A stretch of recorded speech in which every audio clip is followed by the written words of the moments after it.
Soy Cristina Cuesta Gorostidi, nací en San Sebastián en 1962.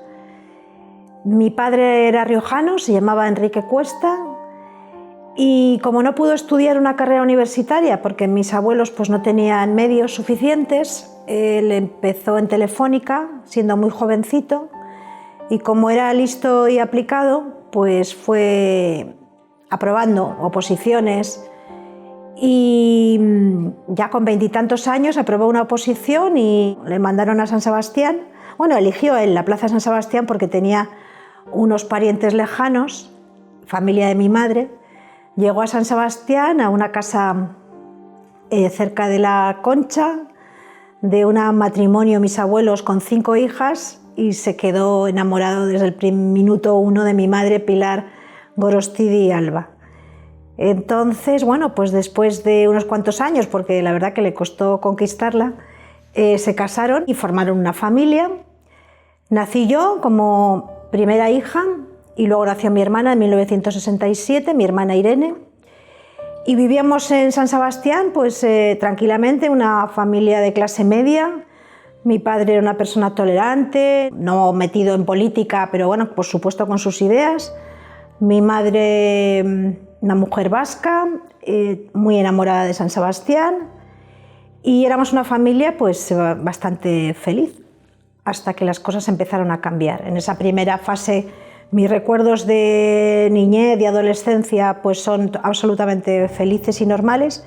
Sí es verdad, en un ambiente convulso, porque ya estamos hablando de finales de los 70, primeros de los 80, en el que pasaban muchas cosas, pero bueno, yo como adolescente en ese momento yo quería estudiar periodismo, que era el sueño de mi vida. Nuestra vida cambió absolutamente cuando el jefe de mi padre, el delegado de Telefónica en Guipúzcoa, Juan Manuel García Cordero, casado y con 7 hijos, el 23 de octubre de 1980, es secuestrado por los comandos autónomos anticapitalistas, en el momento en el que mi padre es subdelegado de Telefónica en Guipúzcoa. Me acuerdo perfectamente de ese día porque las familias pues éramos amigas, yo conocía a los hijos de Juan Manuel, tenía bastante relación, pues de muchos años de compañero de mi padre, ¿no? Y una vida muy, muy paralela. Entonces yo estaba estudiando en ese momento COU y me acuerdo perfectamente la visita que hicimos a la casa, el shock familiar, la desorientación y también el miedo, ¿no? Por lo menos la incertidumbre. Y luego también recuerdo muy claramente cómo mis padres conversaban en la cocina de nuestra casa y mi padre le comentaba a mi madre que le habían ofrecido irse a Zaragoza porque la situación era muy complicada, porque había mucho miedo, porque claro, ya habían matado a un directivo de Telefónica. Y entonces mi madre dijo unas palabras muy sencillas pero muy sabias. Y le contestó a mi padre: ¿por qué nos vamos a ir? Nosotros no hemos hecho nada. Y mi padre zanjó la cuestión diciendo: tienes razón. Y mi padre, junto a mi madre por supuesto, en contra de mi opinión, porque yo me quería ir a Zaragoza porque había más ambiente universitario, porque íbamos a estar más tranquilos, pues aceptó el cargo. Y hoy, desde luego, bueno, hace ya mucho tiempo reconozco que esa decisión fue una decisión valiente, que dice mucho de los valores de mis padres y de la que me siento profundamente orgullosa. Asumió la responsabilidad y con unas medidas de protección. Nos cambiamos de domicilio, mi padre llevaba 2 escoltas, 2 policías nacionales. La situación era anómala como para tantas otras familias, los asesinatos semanales, los follones en las calles. Pero mi padre lo llevaba relativamente bien porque tenía buen carácter, era una persona tranquila, era una persona positiva y dentro de la anomalía pues lo llevábamos. Y tengo muy buenos recuerdos también de los escoltas, que normalmente siempre eran los mismos y eran una especie de piña, ¿no? Había absoluta complicidad entre los escoltas, los policías nacionales y mi padre y bueno, fuimos adaptándonos, ¿no? Yo me fui ya a estudiar periodismo a Lejona, que era mi sueño, y yo estaba un poco pues viviendo en paralelo mi vida, ¿no? En un ambiente que era el que yo quería, fuera de mi casa, no muy lejos, pero ya fuera de mi casa, con mi novio, mis amigos y mis proyectos vitales. El 13 de marzo de 1982 yo cumplí 20 años. El primer fin de semana me quedé en Bilbao, que era donde estaba estudiando periodismo, pues con mi novio de entonces, con mis amigos. Y casualidad de la vida, pues el 26 me acerqué a San Sebastián, pues porque había que celebrarlo con la familia, lógicamente, y llegué en autobús esa mañana. Y me acuerdo también perfectamente, porque como tantos otros momentos, son recuerdos que se te quedan para el resto de tu vida. Hablé con mi padre por última vez por teléfono para decirle: papá, ya estoy aquí, te esperamos en casa, cuando salgas ya veremos cómo lo celebramos con la familia, cómo celebramos mi cumpleaños con la familia. Y bueno, mi hermana estaba en el colegio, pero vino a comer y fue pasando la mañana. Llegaron las 3 de la tarde, mi hermana estaba a punto de salir al colegio y de hecho en esos minutos salió al encuentro de mi padre. Mi hermana, que tenía 14 años, todos los días iba al encuentro de mi padre, se daban un beso. A veces mi padre le daba unas pesetas de entonces para comprarse chuches y mi hermana ya caminaba al colegio pues con amigas. Y era una distancia muy corta porque por medidas de seguridad cambiamos de domicilio para estar cerca del trabajo y sabíamos perfectamente el camino. Típica escena familiar, yo estoy en la cocina preparando la comida junto a mi madre, esperando que llegara mi padre, y en ese momento sonó el teléfono y una voz con la que estuve soñando muchísimo tiempo me dijo: baja deprisa, que a tu padre le ha pasado algo. Bueno, yo supe inmediatamente que mi padre había sido víctima de un atentado. Fue una constatación absoluta, ahí así está en mi memoria, porque es verdad que la amenaza flotaba en el ambiente. En aquellos tiempos, con pocas palabras, se decían muchas cosas. Nunca he sabido quién fue esa persona. Por desgracia, se lo hubiera agradecido, ¿no? Y entonces bajé, no tengo recuerdos, nosotros vivíamos en un piso 9º, no sé si bajé andando por el ascensor, no tengo recuerdo. Como sabía perfectamente el camino que hacía mi padre, desandé a su encuentro. Y cuando llegué a una esquina de la avenida Sancho el Sabio en San Sebastián, me encontré con un charco de sangre y personas paradas. En mi memoria son como sombras paradas. Y yo me recuerdo a mí misma gritando: ¿dónde está mi padre? ¿Dónde está mi padre? En ese momento, bueno, pues como tantas veces en la vida, hay personas que te ayudan, que se portan pues muy amablemente, ¿no? Y en ese momento me dijeron: ¿qué quieres hacer, Cristina? Y entonces dije: yo quiero ir a ver a mi padre. Y era un policía municipal y una vecina. Entonces me subieron a los hospitales en San Sebastián, no es mucha la distancia, pero a mí ese camino mi recuerdo se me hace eterno, pero al mismo tiempo no se me hace horrible ni triste, porque yo en ese momento todavía me mantenía la esperanza. Ingenuamente pensé que al llevarlo al hospital pues estaría herido. Y llegué, claro, como tenía ya 20 años, pues exigí ver a mi padre y sacaron a mi padre, algo que afortunadamente hoy sería impensable porque hay protocolos de atención, hay profesionales especializados. Pues en mitad de un pasillo, sacaron a mi padre en una camilla cubierto con una sábana y yo pude comprobar directa y personalmente que mi padre estaba muerto. Recuerdo su rostro perfectamente, cómo iba vestido, y a partir de ese momento pues ya me puse a llamar a mi familia. También tengo el recuerdo muy fuerte porque fue muy traumático, también para contar y explicar la medida de cómo vivían las víctimas en aquel momento, ¿no? En la década de plomo, cuando no había leyes de atención, cuando no había solidaridad, cuando no había atención especializada. Y alguien me dijo que fuera, no me acuerdo quién, que fuera al juzgado, y una funcionaria, que la pobre seguramente pues lo hacía lo mejor posible, porque tendría todas las semanas muchos casos parecidos, me preguntó, y para mí fue como una cuchillada, la verdad, me preguntó: ¿cuántos tiros ha recibido tu padre? Yo recuerdo claramente que no pude articular palabra, y ahí me derrumbé. Y al siguiente recuerdo que tengo ya son días posteriores. Y a partir de ahí, como decía, una vida nueva a la hora de tomar decisiones que cambiaron la vida de mi madre, mi hermana y la mía para siempre, como tantas y tantas víctimas, ¿no? En un ambiente en el que no se podía expresar que eras víctima del terrorismo. Tengo que decir, porque es importantísimo, que mi padre en ese momento estaba acompañado de uno de los escoltas, Antonio Gómez, un policía nacional de 24 años, casado y con un niño, un bebé entonces, Javier, y que el otro escolta no estaba, Rafael, pues porque se había ido a solucionar un tema. Tardó en fallecer Antonio, herido de muchísima gravedad, y a los 5 días falleció. Todo mi agradecimiento, por supuesto, a ellos y a todos los cuerpos y fuerzas de seguridad que tanto han dado. Cuando matan a mi padre yo tengo que asumir, quiero y tengo que asumir la responsabilidad familiar, porque mi madre cayó en una depresión de la que nunca se curó del todo y mi hermana tenía 14 años. Entonces tuve que dejar los estudios, quise dejar los estudios porque lógicamente mi familia me necesitaba.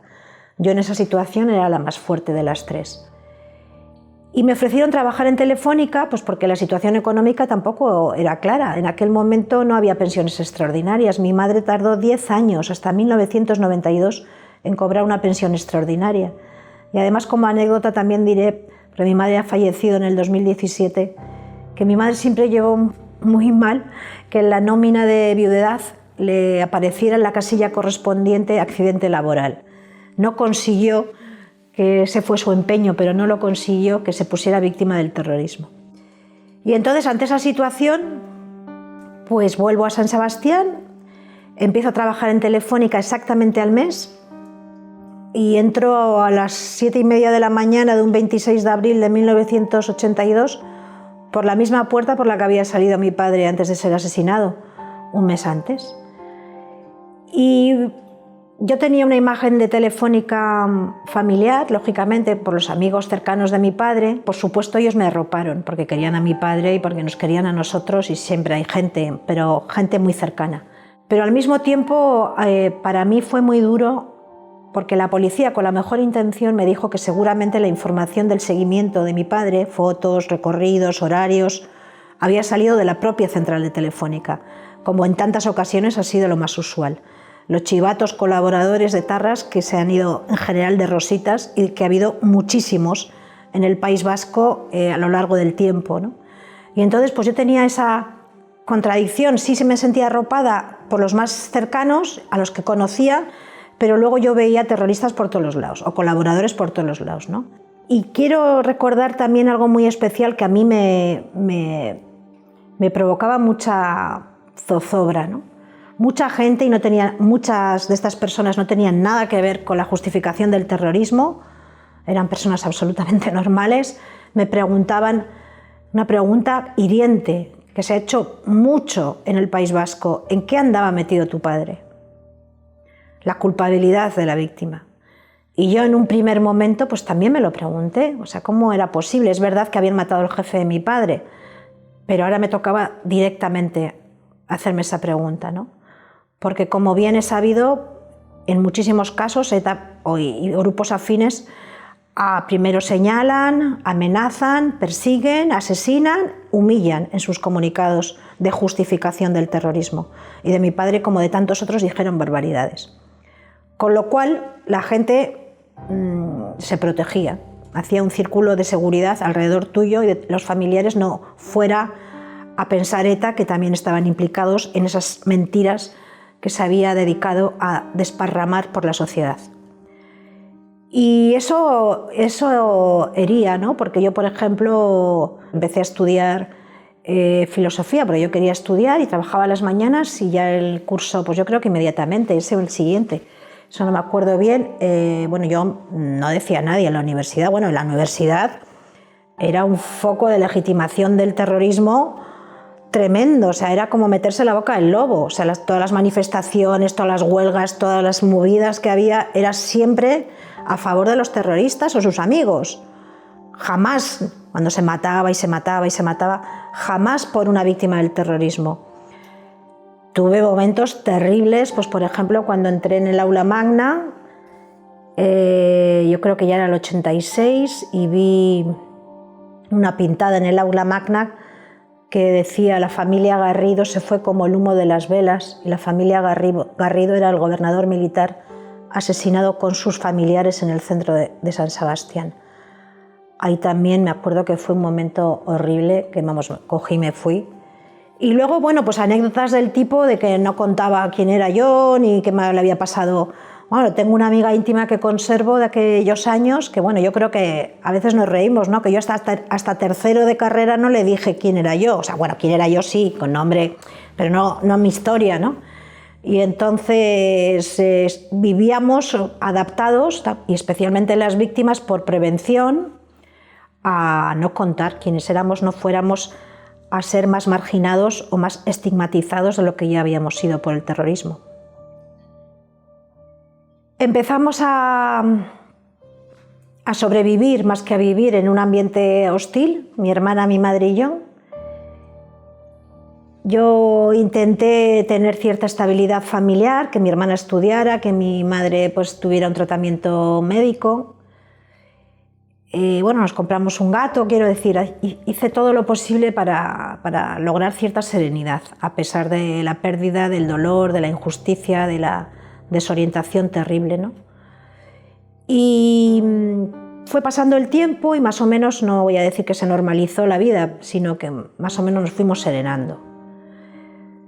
Y a mí me surgió un sentimiento, seguramente desde el principio, de rebeldía, porque había familiares, incluso amigos, que me decían, bueno, es que no te puedes poner así con cada nuevo atentado, no leas la prensa, no le des vueltas. Y me acuerdo perfectamente del amigo que me dijo, tú hazte la idea que tu padre le ha pillado un coche, ¿no? Entonces yo decía, es que no le ha pillado un coche. Bueno, luego supe que otros vascos de mi edad habían decidido matar a mi padre y a Antonio. Entonces yo decía, es que no. Además, yo me sentía vasca, vamos, siempre me he sentido vasca y española sin ningún complejo, pero encima decían que habían matado a mi padre y a Antonio, que les habían asesinado por liberar al pueblo vasco, y mi padre qué era, y mi madre qué era, y yo qué era. O sea, yo no tenía más que contradicciones, preguntas sin respuesta, muchísima indignación, y luego me daba cuenta que las víctimas eran semanales de distintos grupos terroristas. Yo creo que hubo momentos en los que actuaban 4 o 5 grupos terroristas a la vez, en aquellos años. Y yo decía, bueno, yo me recuerdo que iba a los funerales a veces terribles en la Sagrada Familia de San Sebastián, con poquísima gente, cuando era un policía nacional. A veces me escapaba incluso del trabajo, cuando el funeral a la mañana en Sagrada Familia, y siempre volvía desolada, ¿no? Porque veías el dolor de la gente, que era mi dolor, veías la injusticia cometida, y lo iba analizando desde ese punto de vista, ¿no? Y luego una absoluta falta de respuesta social, tal como yo entendía que se debía construir la respuesta social, pues pacífica, por supuesto, constructiva, con un mensaje diferente, no partidaria. Y bueno, yo tenía estas cuantas ideas en la cabeza y la necesidad de hacer algo. Y entonces, bueno, pues ya sé, a partir de ahí, con esa energía focalizada, con esa indignación, bueno, y por supuesto, pues lecturas, hablar con algún profesor universitario, mis amigos, no en la más absoluta soledad. Me presenté en un congreso de periodismo y violencia del IPI organizado en San Sebastián. Pues hablaban los políticos, hablaban los jueces, hablaban los directores de periódicos, además al más alto nivel. Me acuerdo que estaba Pedro J, estaba Cebrián. Yo decía, me recuerdo preguntándome, ¿dónde están las víctimas? ¿Y dónde está la sociedad? Y entonces también recuerdo con mucha fuerza mi indignación ante cualquier tipo de terrorismo, que yo creo que es algo que se ha mantenido el movimiento de víctimas y me parece muy grande, ¿no? Porque jamás hemos caído en la organización de respuestas violentas ni nada que se le asemeje, sino todo lo contrario, y eso yo creo que todavía no ha sido suficientemente reconocido.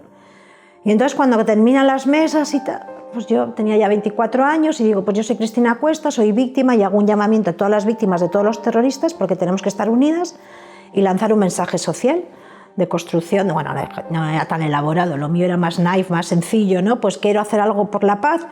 Y tuve la grandísima suerte en mi vida de encontrarme con José Mari Calleja, que yo creo que le toqué el corazón porque me vio tan desvalida en ese momento, que me dijo, ¿pero qué quieres hacer? Y a mí, en los momentos en los que he decidido hacer cosas inesperadas, incluso para mí, yo creo que siempre me ha acompañado mi padre. Entonces me salían unas palabras que no estaban todavía lo suficientemente pensadas, que era pues algo así como una asociación por la paz. Y ese es el origen, y tuvo la repercusión bastante importante, pues porque una chica, 24 años, víctima del terrorismo, cuando ninguna víctima hablaba, cuando el silencio era absoluto, cuando nadie se preguntaba a las víctimas, éramos noticia las primeras 24 horas y luego, claro, un caso se solapaba con el siguiente. El terrorismo y los terroristas eran los protagonistas siempre. Me llama Mercedes Milá a su programa, un programa de debate, pues claro, con unas audiencias que no había televisiones privadas, a lo mejor de 12 millones, y yo pues con poco de miedo, pero decidida a decir lo que había dicho. Me acuerdo, fue en abril del 86, y entonces pues tuve también la ocurrencia de abrir un apartado de correos y di el número del apartado de correos en el programa de Mercedes Milá y recibí pues cientos de cartas de toda España. Entonces pues como con mi hermana y con mi novio fuimos ordenando las cartas, seleccionando las cartas que fueran de la zona de Donosti, de San Sebastián y alrededores, y a mí no me bastaba con los apoyos morales. Yo lo que quería era crear una asociación, porque yo sabía que sola no iba a ningún lado. Eso lo tenía clarísimo, porque esto hubiera sido una cosa testimonial y flor de un día, ¿no? Y entonces, bueno, pues me fui reuniendo con cada persona para pedirle que se sumara al proyecto y, bueno, pues de ahí surge, estuve con muchísima gente, pero de ahí surge un grupo de 22 personas. Y el 8 de mayo, hemos cumplido 36 años de aquella fecha, tiene lugar la primera reunión de lo que en esa reunión decidimos llamar Asociación por la Paz. Con un compromiso pues también muy sencillo pero muy necesario, que era reunirnos después de cada asesinato terrorista, muerte violenta, de mandar artículos a la prensa y de la medida de lo posible pues estar cerca de las víctimas. Y sobre todo algo que a mí me interesa porque es un valor que no es muy famoso en la actualidad, que es la perseverancia. Yo creo que, bueno, muchas veces se dice que el que persevera gana, ¿no?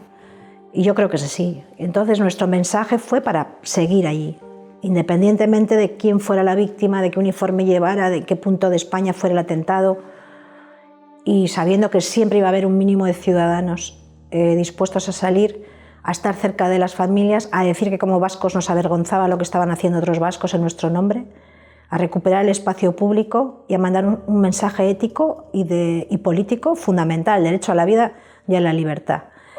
Y bueno, ese fue el arranque de todo. Desde la primera concentración de la Asociación por la Paz por un policía nacional, Manuel Fuentes, me acuerdo perfectamente, se han cumplido ahora 36 años, hasta ahora ha llovido mucho. Hemos pasado distintos momentos, pero creo que lo importante ha sido que las víctimas hemos conseguido nuestra centralidad. Hemos estado muchísimas veces por delante de las propias iniciativas políticas. Hemos dado un mensaje de tolerancia, de tesón, y sobre todo hemos reconocido el esfuerzo que hay que agradecer y que hay que valorar, especialmente por los jóvenes que no han vivido el terrorismo, de miles de ciudadanos vascos y españoles, los cuerpos y fuerzas de seguridad del Estado, por supuesto, pero jueces, periodistas, activistas, políticos constitucionalistas, que han defendido la democracia que disfrutamos hoy. Yo creo que falta este agradecimiento y este nivel de conciencia para saber de dónde venimos. En los malos momentos o los momentos confusos, a mí tener un gran angular me ayuda muchísimo, porque hemos dado pasos de gigante, lo que pasa es que no hemos avanzado en línea recta. Hay momentos de retroceso, ¿no? Y ahora mismo esto tiene mucha importancia porque luchamos todavía hoy contra el olvido y la impunidad. Hemos conseguido grandes cuestiones, derrotar a muchas bandas terroristas. Yo creo que se ha derrotado el terrorismo, pero no se ha derrotado la ideología que sustenta el terrorismo y que fanatiza y en la que anida todavía un odio y una legitimación, ¿no? Esa batalla se tiene que dar, sobre todo por una generación nueva, y por eso muchas víctimas estamos centradas en ir a los centros escolares y a las universidades, porque hay una transmisión de valores, porque las víctimas somos referentes En todas mis charlas yo les cuento a los chicos que estoy en un centro educativo porque el mensaje que llevo a los centros, junto a muchísimos compañeros y compañeras, es ético. Vale su peso en oro. Y los chicos y las chicas están, yo creo, necesitados de referentes y los tienen muy cerquita. Lo que pasa que a veces se desdibujan, ¿no? Y esa es la idea fundamental, ¿no?